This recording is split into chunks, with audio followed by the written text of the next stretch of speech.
സംസ്ഥാന സർക്കാർ ഇതിൽ നിയമപരമായി എന്തെങ്കിലും സാധ്യതകളുണ്ടോ, നിയമപരമായ നടപടികളിലേക്ക് പോകണമെന്ന് ആലോചിക്കുന്നുവെന്നാണ്.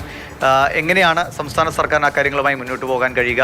ഇപ്പോൾ ഉണ്ടായിരിക്കുന്ന ഈ സാമ്പത്തിക നഷ്ടം മാറ്റി നിർത്തിയാൽ പാരിസ്ഥിതികമായി നമുക്കുണ്ടായിരിക്കുന്ന ആഘാതം, അതിനെയൊക്കെ മറികടക്കാൻ ഏത് നിലയിലാണ് നിയമപരമായി സംസ്ഥാന സർക്കാരിനും അല്ലെങ്കിൽ കേന്ദ്ര സർക്കാരിനും ഒക്കെ മുന്നോട്ട് പോകാൻ കഴിയുക? അതിൻ്റെ സാധ്യതകൾ എങ്ങനെയാണ്? ആദ്യമായിട്ടൊരു കാര്യം പറയട്ടെ. ഞാൻ ആദ്യം ഇതിൻ്റെ പ്രധാനപ്പെട്ട റിപ്പോർട്ടർ ബിനിൽ എന്നെ സമീപിച്ചപ്പോൾ ഞാൻ MSCയുടെ ലോയറായിരുന്നു. ആദ്യം MSCയും ക്ലബ്ബും എന്നെ ആദ്യം അപ്പോയിൻ്റ് ചെയ്തതാണ്. പിന്നീട് 3 ദിവസം കഴിഞ്ഞ് കപ്പൽ മുങ്ങിയപ്പോഴാണ് അവർ പറഞ്ഞത്, ഡീഇൻസ്ട്രക്ട് ചെയ്തിട്ട് പറഞ്ഞു ജനീവ നേരിട്ടാണ് അത് കൈകാര്യം ചെയ്യുന്നത്. അതുകൊണ്ട് എനിക്ക് ഇതിൻ്റെ നിയമപ്രശ്നം പറയാൻ സാങ്കേതികമായി തടസ്സമില്ല. സാധാരണ ലോകത്ത് എവിടെ ഒരു കപ്പൽ മുങ്ങുകയോ ഓയിൽ സ്പില്ലാകുകയോ ചെയ്താൽ ആദ്യം ചെയ്യുന്നത് സർക്കാർ സംവിധാനം, കോസ്റ്റ് ഗാർഡ് FIR ഇട്ട് അന്വേഷിക്കുക എന്നുള്ളതാണ്. അത് കപ്പലിൻ്റെ അപകടത്തിൻ്റെ കാരണം അന്വേഷിക്കണം. ഇപ്പോൾ വിദേശത്തൊക്കെ അമേരിക്കയിൽ ഞാൻ തന്നെ അപ്പിയർ ചെയ്ത ഒരു കേസിൽ ഒരു സിംഗപ്പൂർ കമ്പനി അവരുടെ കപ്പലിൽ ഓയിൽ മിക്സ്ഡ് വാട്ടർ, നമ്മുടെ ഈ സാധാരണ യാത്രാ ബോട്ടുകളിലൊക്കെ നോക്കിയാൽ കാണാം, എഞ്ചിൻ റൂമിൻ്റെ അവിടെ നിന്ന് ഓയിൽ മിക്സ് ചെയ്ത വാട്ടർ അമേരിക്കൻ കോസ്റ്റിൽ അതുമായി ഒരു കപ്പൽ വന്നിട്ട് ആ കപ്പൽ അറസ്റ്റ് ചെയ്തു. മാസ്റ്ററേയും ഉദ്യോഗസ്ഥരെയും ഡീറ്റെയിൻ ചെയ്തു. എന്തിന്? അതിൻ്റെ ഷിപ്പ് മാനേജ്മെൻറ്റ് കമ്പനിയായ ഫ്ലീറ്റ് മാനേജ്മെൻറ്റിൻ്റെ ഹോങ്കോങ്ങിലുള്ള ടെക്നിക്കൽ സൂപ്പറിനെ വരെ അറസ്റ്റ് ചെയ്യാൻ വാറണ്ട് ഇഷ്യൂ ചെയ്ത രാജ്യമാണ്. അതെല്ലാ രാജ്യത്തും ഇത് വളരെ ഗൗരവമായിട്ട് കാണുന്നു. പക്ഷേ എനിക്ക് മനസ്സിലാകാത്തത്, ഇതുവരെ നമ്മുടെ സംസ്ഥാന സർക്കാർ, നമ്മുടെ സംവിധാനം, കോസ്റ്റ് ഗാർഡോ ആരും, കോസ്റ്റൽ പോലീസോ ഒരു FIR ഇട്ട് അന്വേഷിച്ചിട്ടില്ല. അത് FIR ഇടുക എന്ന് പറയുന്നത് നമ്മുടെ ഇപ്പോൾ കൊച്ചിയിലെ ബ്രാഞ്ച് മാനേജർക്കെതിരെയല്ല, അത് നിയമമാണ്.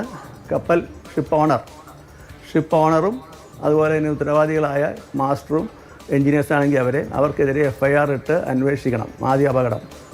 ആദ്യമേ ഞാൻ മറ്റൊരു TV പറഞ്ഞു ഇതിൻ്റെ കപ്പലിൻ്റെ പ്രധാനപ്പെട്ട VDR പോലുള്ള രേഖകളുണ്ട്. VDRൽ ആ സമയത്ത് സംഭവിച്ചത് കാര്യമല്ല അതിനകത്തുണ്ടാവും. ലോഗ് ബുക്ക് ഉണ്ടാവും. ഇതൊന്നും എടുത്തതായിട്ട് മനസ്സിലാക്കുന്നില്ല.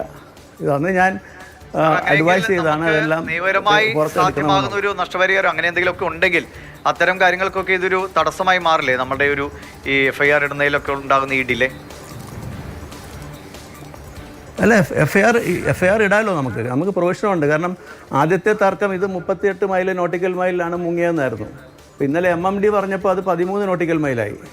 അപ്പോൾ ഏതായാലും 38 ആയാലും നമുക്ക് നമ്മുടെ കോസ്റ്റൽ പോലീസിന്, പ്രത്യേകിച്ച് ഒരു സെൻട്രൽ ഗവൺമെൻറ് നോട്ടിഫിക്കേഷൻ പ്രകാരം ഓരോ സംസ്ഥാനത്തും ഒരു കോസ്റ്റൽ പോലീസ് സ്റ്റേഷന് 200 നോട്ടിക്കൽ മൈൽ വരെ അധികാരം കൊടുത്തിട്ടുണ്ട്. അതിൽ പെട്ടതാണ് നമ്മുടെ ഫോർട്ട് കൊച്ചി കോസ്റ്റൽ പോലീസ്.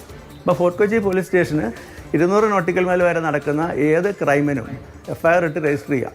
ഇത് തന്നെയാണ് പണ്ട് നടന്ന എൻട്രിക്ക ലെക്സി കേസിലും സംഭവിച്ചത്. അങ്ങനെ FIR ഇട്ട് നീണ്ടകര പോലീസ് സ്റ്റേഷനിലെ ഒരു സർക്കിൾ ഇൻസ്പെക്ടറാണ് ആ ഒരു ബുദ്ധി കാണിച്ചത്. അപ്പോൾ അത് വെച്ചിട്ട് നമുക്ക് കൊടുക്കാം. നമ്പർ 2, പിന്നെ റാഷ് ആൻഡ് നാവിഗേഷൻ കൊടുക്കാം. എൻഡേഞ്ചറിങ് ലൈഫ് IPC, ഇപ്പോഴത്തെ BNSI വകുപ്പുണ്ട്. മിസ്ചീഫ് ഉണ്ട്. പിന്നെ environmental protection act 1986 causing environmental pollution ഉണ്ട്. ഓയിൽ സ്പില്ലേജ് ഉണ്ട്. പിന്നെ മാർപോൾ എന്ന് പറഞ്ഞൊരു ഇൻ്റർനാഷണൽ കൺവെൻഷനുണ്ട്, UN convention. MARPOL 73-78, amended at 78. അത് നമ്മുടെ ഇന്ത്യൻ മർച്ചൻ്റ് ഷിപ്പിംഗ് ആക്ടിൽ ഉൾപ്പെടുത്തിയിട്ടുണ്ട്. അപ്പോൾ 356 6 K അനുസരിച്ചും അന്വേഷിക്കാം. അന്വേഷിക്കുക മാത്രമല്ല, ക്രൈം രജിസ്റ്റർ ചെയ്യാം. ഇത് അന്വേഷിച്ചാൽ മാത്രമേ ഇതിൻ്റെ യാഥാർത്ഥ്യം പുറത്തു വരുള്ളൂ. അപ്പോൾ ഞാൻ എൻ്റെ ഒരു ബന്ധം വെച്ചിട്ട് ഞാൻ മനസ്സിലാക്കിയത്, ഇതിൻ്റെ ഒരു പ്രോപ്പർ ലാഷിംഗ് ഉണ്ടായിട്ടില്ല. അതല്ലെങ്കിൽ വേണമെങ്കിൽ നേവിയോട് പറഞ്ഞിട്ട് അതിൻ്റെ സാറ്റലൈറ്റ് പിക്ചറോ വീഡിയോ എടുത്താൽ അറിയാം, ഈ മുങ്ങുന്ന സമയത്ത്, ലിസ്റ്റിംഗ് ഉള്ള സമയത്ത് എങ്ങനെ ഇത് ലാഷ് പൊട്ടി കണ്ടെയ്നർ പുറത്ത് പോയി കാണാൻ പറ്റും.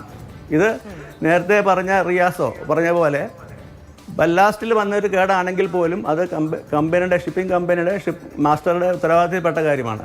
വെള്ളം നിറയ്ക്കുകയും ലിസ്റ്റിംഗ് വരുമ്പോൾ മറ്റ് ടാങ്കിലേക്ക് വെള്ളം മാറ്റുകയും ചെയ്യുന്നത്. അപ്പോൾ അതിൻ്റെ വാൽവ് കേടായാൽ പോലും അത് ഉടനെ ലാസ്റ്റ് പോർട്ട് ഓഫ് കോളിൽ അറിയിച്ച് തിരിച്ചു പോകുകയോ എന്തെങ്കിലും ചെയ്യണം. അതിന് പകരം മുങ്ങടം വരെ ഇവിടം വരെ ഓടി, ചെറിയ ഡിസ്റ്റൻസ് അല്ലേ എന്ന് പറഞ്ഞ് ഓടി വരുമ്പോൾ ഇതിനകത്തൊരു അപകടമുണ്ട്. ഈ കപ്പലിലെ ജീവനക്കാർ മരിക്കുന്നത് മാത്രമല്ല, ഇതിനകത്തൊരു 13 കണ്ടെയ്നർ ഹസാഡസ് കാർഗോ ഉണ്ട്. ഹസാഡസ് എന്ന് ചെറിയ കാര്യമില്ല. നമ്മുടെ മാങ്ങയിൽ ഇട്ടുകൊണ്ട് വരുന്ന കാർബൈഡ് കഴിക്കരുതെന്ന് ഒരു ഭാഗത്ത് പറയുകയും 13 കണ്ടെയ്നർ കാൽഷ്യം കാർബൈഡ് ആണ് അത് എക്സ്പ്ലോഡിങ് ചെയ്യും. സാധ്യതയാണ് അങ്ങ് ചൂണ്ടിക്കാട്ടിയത്.